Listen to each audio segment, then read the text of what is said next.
What role does a meditation and breath work play in tantric relationships? Well, Osho, a great Tantra teacher, said that, great Tantra master said that meditators make the best lovers. Oh, because you're able to just be present and quiet your mind.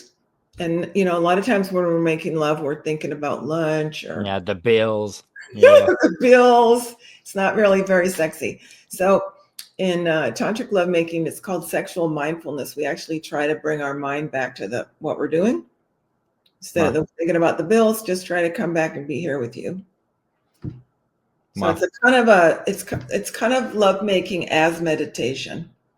And I realized, like, having a connection with somebody and you're sleeping with them, like that person could be less good in bed than somebody I have no connection with that could be a machine in bed, and the sex won't be as good as the person I had a connection with.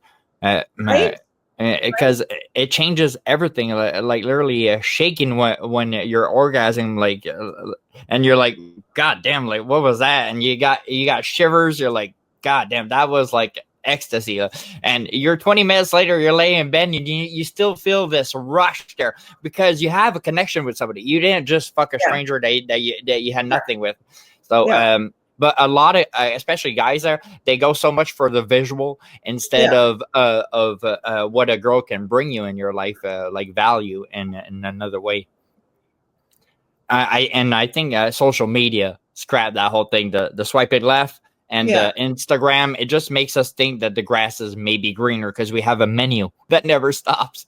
Exactly. And it's a fantasy machine too, right? Porn and social media are just fantasy machines that make you less. They've actually done studies that men are actually less happy with their partners after they watch porn.